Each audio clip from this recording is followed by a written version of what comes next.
QR code and please do follow us on different social media platforms for the latest job updates and internship opportunities. And okay, let's start our today's session without wasting any more time. I'm Harshita and I'm thrilled to welcome you to another exciting session of TechBairn Talks. For those of you who are new here, TechBairn is one of the India's fastest growing upskilling platforms, and we aim to bridge the gap between the classroom learning and real world industry skills through practical and industry aligned programs in technology and business. Today, we are delighted to welcome Mr. Anant Verma, a software engineer at Google, as our guest speaker, and he will be sharing his insights on DSA in modern product engineering, where it's actually used.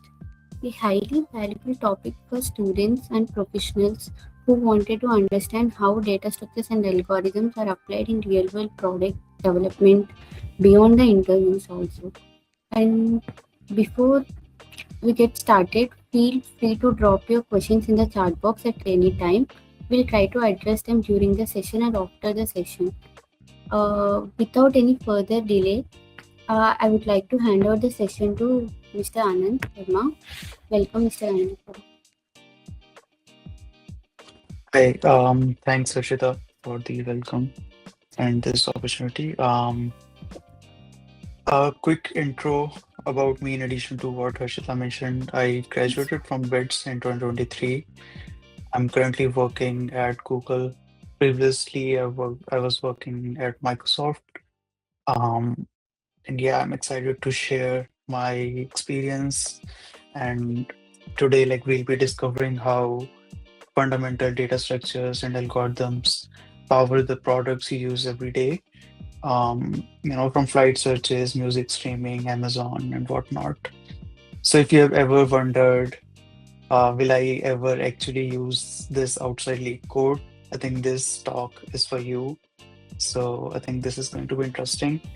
Let me share my screen. How do I do that? Why should we care about DSA? So it's not just about passing the interviews, it's about building the products that are efficient in terms of latency because users across the world have variety of internet speeds and whatnot. Because of data optimizations, the scale is not of hundreds or even thousands, it's going to be in billions. And because we want to give user a smooth experience instead of a laggy one. So we're going to have multiple use cases where I'll be showing, a, a particular product and then, how a particular data structure and an algorithm is useful for that, and probably a lead code problem for you as well to practice offline. So to start with travel and logistics, I think most of you would have used Skyscanner or Google Flights to find flight. Okay, so the problem is how do we find the best flight for a user from a particular destination, from a particular place, let's say from New York to New Delhi. There are multiple scenarios that we have to handle. How do we even model this problem in data structures is another question. Do we use arrays, hash maps? No, right? We would want to use graph. We would want to model this whole problem by using graphs where each node would indicate an airport or a place where a plane can land. So the nodes will be that, and then the edges will be the connecting flights. How do we model the edges? Should we put any weight? Should there be any cost? All of this is governed by the use case. So let's say, for example, you are a user who does not want any layover. You just want to sit in a flight and then directly reach to your destination. In that case, we want the simplest path where an algorithm like BFS would be useful, right? It's going to be the path where the number of edges will be the smallest. However, if you are a user who wants to save money, you want the cheapest ticket, you want the cheapest route, you would want to use an algorithm to find the shortest route where the edge's weight will be cost. But what if you want to reach your destination fastest? Now the edges will not have cost as their parameter, rather the time. So depending on the use case, you want to, model and change your algorithm.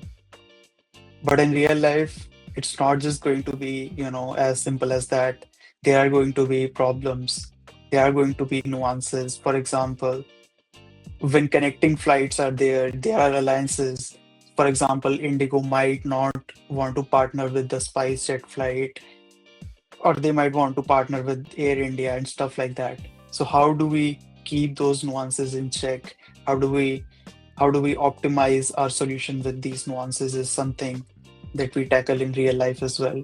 There are dynamic pricing problems as well. As we all know, I think airline is the industry that takes their pricing very, very dynamically depending on the situations, depending on the flight status. Baggage policies is another cost.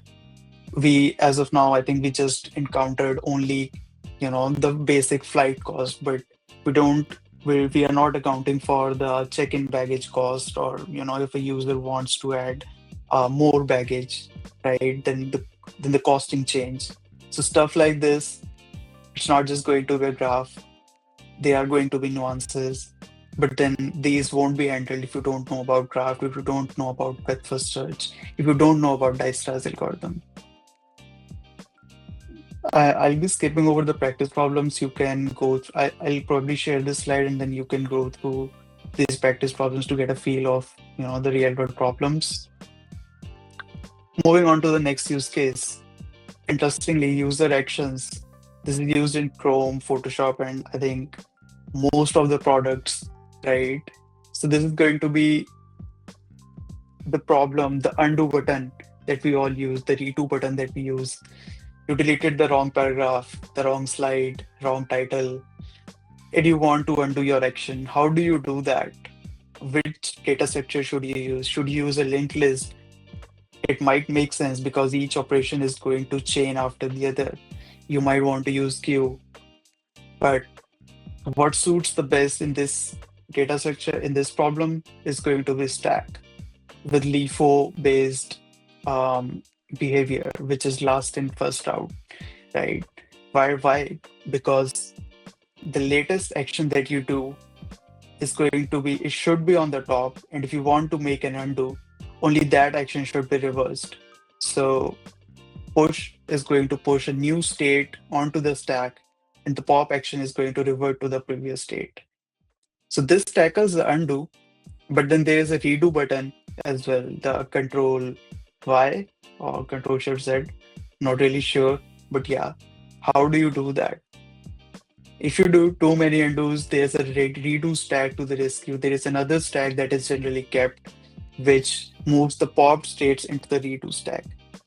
So I'm not into explaining the too much of the intricacies, but I want you to realize that stacks are useful, and that is why this is one of the use case where stacks are useful. I'm pretty sure there are many others. But then when it comes to real life, there are other constraints as well. For example, memory is one of the constraints. A user will do hundreds and thousands of actions in a document. You can't really store all of those actions, right? You will have to save on the memory. There's a limited RAM on the device. How do you do that? You can just simply limit your actions to maybe 50, 100, or whatever, based on the product, based on the use case. There is an interesting nuance in this as well. For example, you are editing a photo in Photoshop to make small changes in the photo. In this stack, will you save the complete picture? If you do that, then it's going to be expensive on the memory, and you will soon run out of your RAM, even maybe with 5 or 10 actions. Forget about 100. In that case, what we do is we store the diff, which is going to help us recover the last state or the incoming state in case we do the redo. So this is one of the nuance in this. Persistence is also very much necessary because, for example, if we talk about browsers, if you close that browser, the browser still remembers your undo and redo operations. It allows you to go back to the previous page or to the forward page, even if you close the application. How do we do that? We have to serialize. We have to store that history. We have to store that state somewhere. So how do you do that? You have to serialize. So it's going to be much more than just a simple stack and simply putting in the state in that. Moving on to the next one. This is the practice problem. Social graphs. This is popularly used in social media applications like LinkedIn, Instagram, Facebook, and whatnot. So the problem is, how do we implement people you may know? How do we suggest connections? Which algo do we use? I'm sure that you would have all thought to use graphs over here, right? Each node representing a person and edge indicating that they are connected or not. But how do we suggest the connections is something that we have to think about. If we go with DFS, it goes deep, it goes depth-wise. It's going to pick a particular friend and then, traverse the whole graph along that line. But if we go with BFS, it's going to go wide. It's going to do a level-wise traversal, breadth-first search. Here we want, and this is what suits our need as well. We only want second or third degree connections at max. Even at LinkedIn, if you see, they suggest second degree connections first and then maybe, third, or if it really makes sense. But in reality, there are other problems as well. If we do BFS, how many levels should we store? Because it depends on the user base.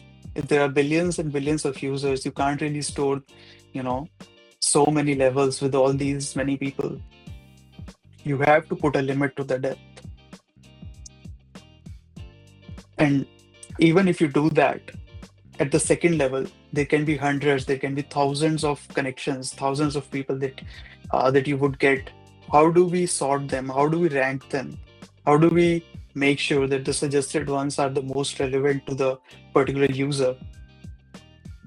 For that, like there are signals like mutual connections count, profile similarity, interaction frequency, and among others. So this is going to be the practice problem for this. You can go through. Moving on to the next. Autocomplete. This is an interesting one. How does Amazon, when you search on the Amazon, the product, how does it suggest the product that you're searching for? How does Google finishes the autocomplete? How do these suggestions make sense? We enable typing them fast. For example, user types IP on Amazon. System has to suggest potential matches like iPhone, IPA, iPad, IPS monitor, among several other options. The bad way to do this could be, so for example, you might want to do an SQL database query. It might work, but then as long as you have hundreds or maybe thousands of records where you might want to do query like select product name where product name matches this particular string, you might want to do that. But then with the scale that Amazon operates at, billions and billions of products, how can we do that? That is where this data structure comes into the picture. Tries, which are also known as prefix trees. It helps you in modeling prefixes in such a manner that enables a lookup in OL time complexity instead of ON time complexity, where N would be, the whole set of database that you have. So this is going to reduce your query in a very, very big manner in terms of time complexity. But then it does not end at this. there are going to be thousands of items that are going to start with IP. How you can't fit in thousands in the search suggestions, right? Which one goes first is another problem. iPhone, iPad, IPS monitor, IPv6. I'm pretty sure there are going to be thousands more, but then how do we rank them is another nuance. And this is typically done on, based on the user history, their profile, their geographic location, trending items, maybe sponsorships and all of that, right? Maybe in the Indian context, iPhone makes more sense, right? Mm, in terms of instead of IPv6 router, maybe based on, you have been searching for Apple products, iPad makes more sense, iPhone makes more sense instead of a monitor, right? So all of these signals help to determine how do we suggest in addition to the prefix search. This is going to the practice problem. Another one that I have for you guys is Spotify playlist. Which data structure should we use in this case when we have to make a queue of songs, right? I'm pretty sure everybody uses YouTube or YouTube Music, Spotify, Apple Music, whatnot. How do we arrange the playlist? How do we add to the queue, remove from the queue? How do we change the order? How do we shuffle? So what are the options for the data structures over here? Simply as a misnomer, um, instead of misnomer, maybe we can start with arrays. You might be tempted to use arrays, but adding and deleting in this case, to the playlist queue, it's going to take O and time complexity because array is a contiguous block of memory.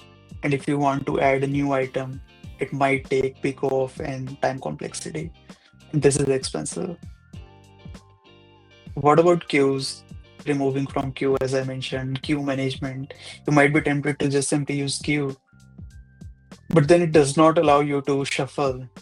It only allows you to delete from the front. You can't delete from the back. It's a first in, first out kind of structure. We use linked list in this case because it achieves all of these operations in big O of one time complexity, constant time complexity, by simply making pointer changes. These are some of the practice problems for this. Another one, sorting at scale. I'm pretty sure all of you would have learned several sorting algorithms and would have wondered why are there so many sorting algorithms? We can just use merge sort or quick sort. That is the best, that offers the best time complexity, right?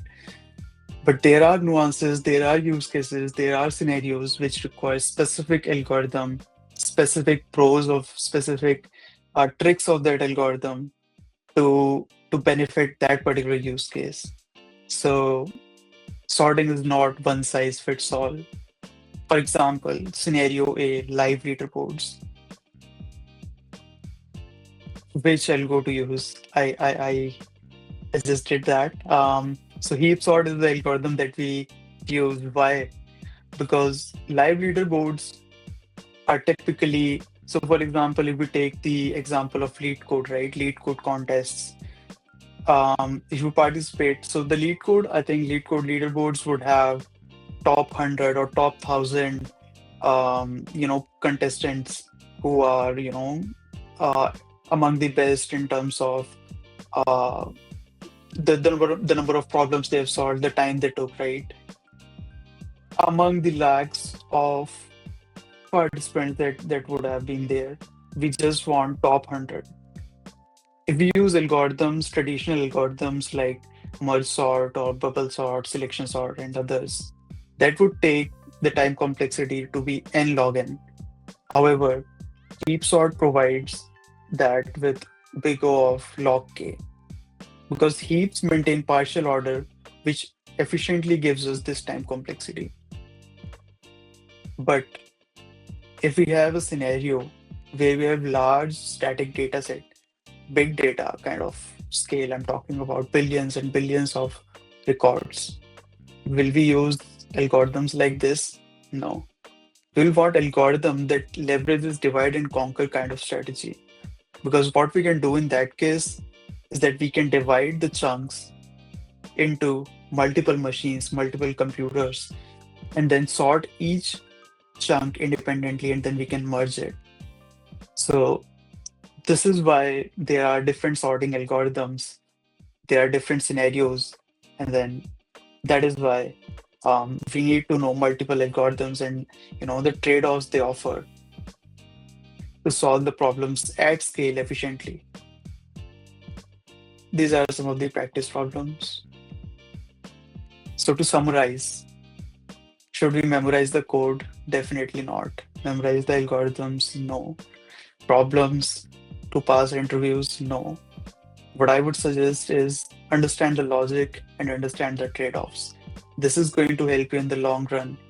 This is going to help you clear the interviews with confidence, with clarity. This is going to help you make products that scale.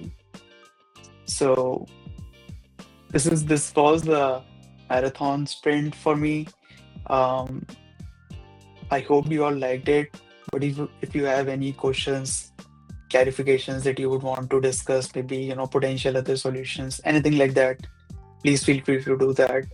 I'll be sharing this deck so you can practice these problems, and you can reach out to me on LinkedIn as well. I'll share my profile here. But yeah, that was all from my side, guys. See one question from Rituraj. In the text completion thing, will we need more ML or DSA concepts?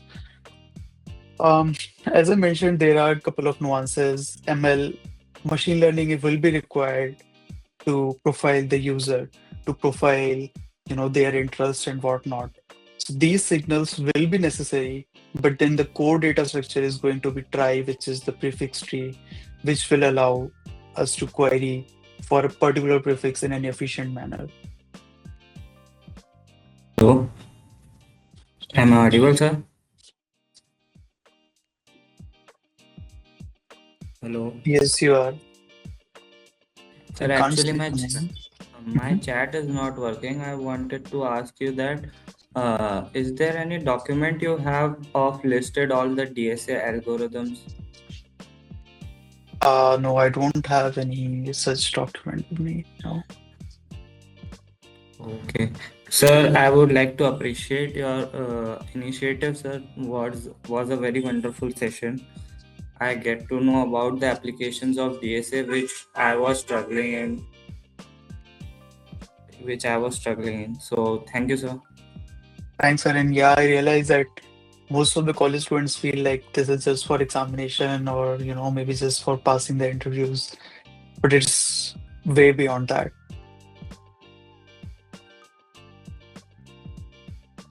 Now I started to gain interest also in this topic, where I studied in college and they were like, what are these algorithms for? I don't even get to see the big picture. Yeah, that was the whole purpose. I'm glad you liked it, Arun. Thank you so much, Okay. sir. I have great internship experience in this. Please tell me what to do next to get a sure job. Uh, I'm not sure about product management, Ankit. To how to go gaps outside DSA.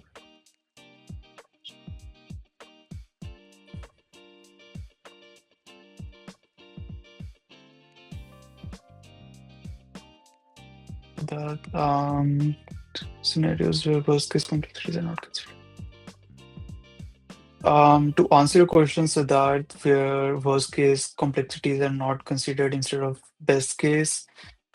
So there's an interesting case study about this. I'm sure you would have read about bubble sort algorithm, which is the worst among the several other algorithms. I think its time complexity is big of n square.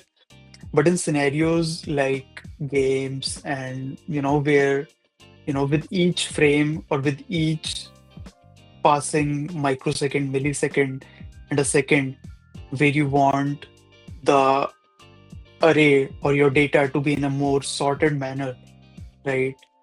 In cases like that, bubble sort is useful instead of algorithms like merge sort or any other algorithm, because all of those do it in bottom up manner, but algorithm like bubble sort does it in a top down manner.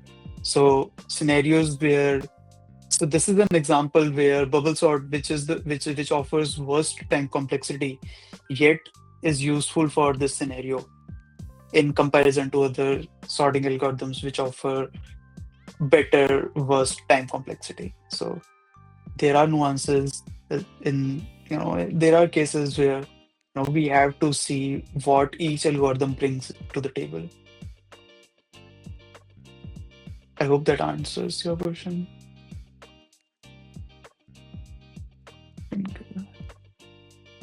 You to understand the code, can you suggest a way to do it? As we're practicing DSA, we'll build logic, but let's say if I'm a complete beginner, how can I start building logic too easily?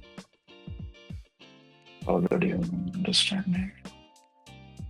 I don't really understand your question, Rituraj. It would be better if you can come on mic and explain.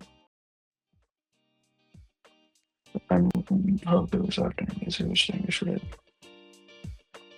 Dilip, language does not matter. You should be comfortable with whichever language you pick.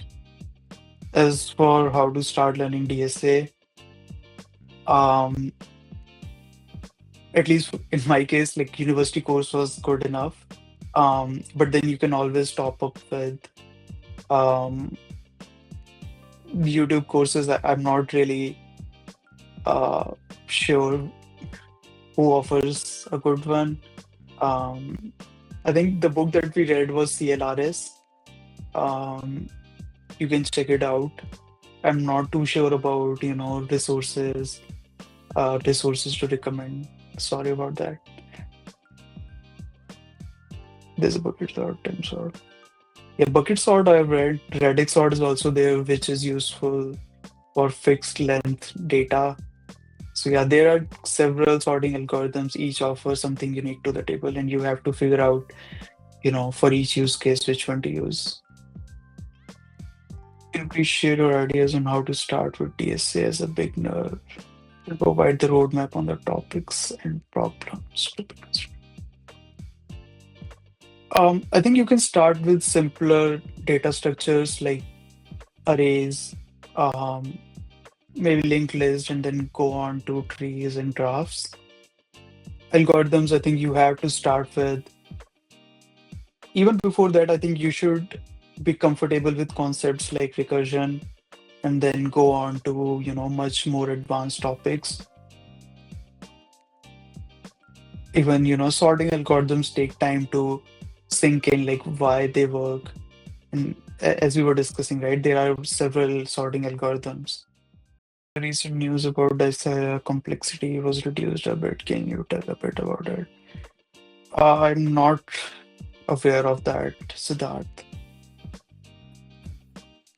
If anyone have any queries or doubts, please feel free to post them in the chat box. How to crack internships at Microsoft, like how to approach it. I think the first requirement for cracking interviews, at least at the beginner level, is going to be getting good at DSA. And as I summarized, right, you should not memorize code, memorize algorithms, memorize solutions to problems. You should deeply understand which data structure to use, why a particular data structure exists, what it offers to the table, why are there so many algorithms, which one to use, why to use. If you have this level of understanding, it's going to help you. Otherwise, so I would suggest like start with simpler problems, simpler data structures, simpler algorithms. If you talk about lead code, start with the easy ones. And if you're not able to solve it, just check out the solution, but then just don't do that. Understand why that solution exists. What was the author thinking? Like why did they approach that problem in that manner? And don't just read one solution, try to see as many solutions as possible. Understand what each solution offers to the table. And that is how like you are going to build that thinking, that thought process. I can't say for sure, but one of like I used 2, 3 platforms at the beginning. One was Interview Bit, another one was Sumit Malik's I think Pep Coding. That was the name of that. Another is Late Code famously. Nowadays, like, I think you can start with Pep Coding as a beginner to build the foundations, and then as you progress, you can move to Late Code. So why do we use Kruskal's algorithm? I think Kruskal's algorithm is a minimum spanning tree algorithm. So that is one of the algorithm where, I mean, one of the use case. So what it does is like in a tree, like it's going to tell you, it's going to connect each node with the least cost. So it is useful in problems like networking, in problems like connecting everybody with the least code, with the least cost. So problems like that, that is where any minimum spanning tree algorithm will be used. Why Kruskal or why not any other is something that you'll have to see on the technical nuances. Interesting. But then make your own good personal projects which would demonstrate that it's not just about DSA, it's not just about the competitive coding. It's more, it should demonstrate your product knowledge, your thinking on how to apply those algorithms and data structures to products. That is going to help you build a portfolio of, your own personal project, something that interests you, and then keep connecting with folks who can help you refer and, make that possible. Can you share your personal roadmap, how you reach separation? There's no set roadmap as such. You'll have to go through this only. Like you'll have to learn DSA, practice it, and then with time you'll get through. There you can take help of products like ChatGPT, Gemini, or whatever suits you to help you make a roadmap that is tailored for your particular level, for your particular position. I think that should help you. Functions. Why should we solve all things in the heart? I mean,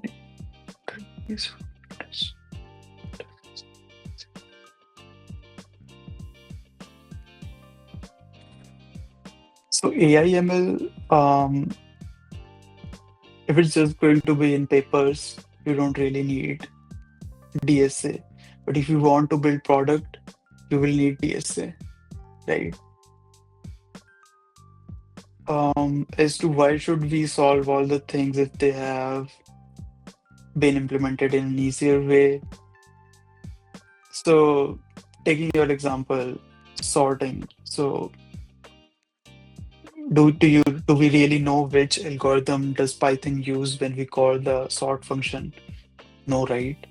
Maybe you can check out the documentation, but then you will have to see like which algorithm you want to use for your use case.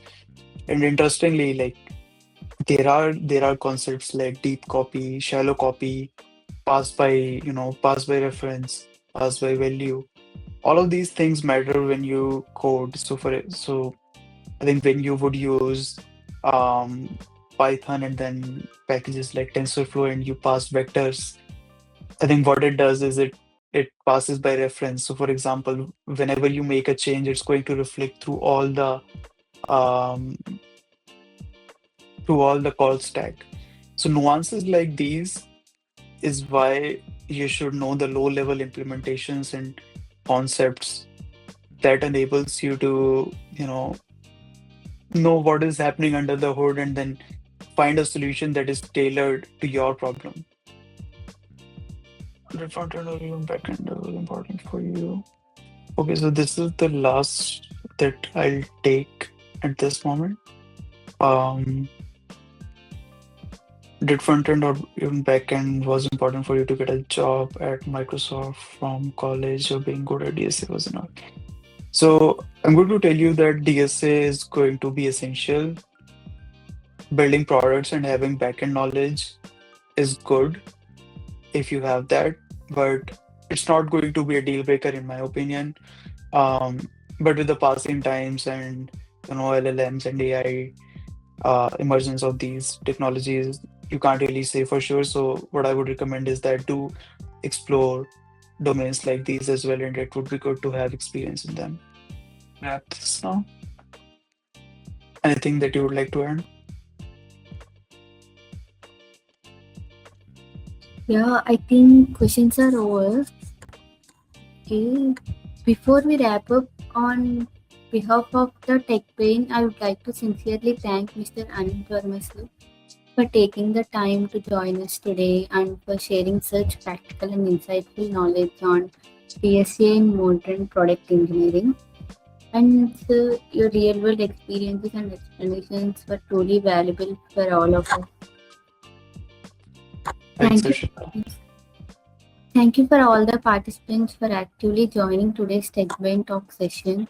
We hope you found this session informative and useful. To mark your attendance and to receive participation certificate, please fill out the feedback form. And we'll be sharing the feedback form in the chat box. Only make sure you submit the form before leaving the meeting. Thanks, Once again, everyone. Take care. Bye. thank you everyone for joining us today. Have a great evening and see you in our next TechBairn Talk. All the participants have to fill the form before leaving the meeting.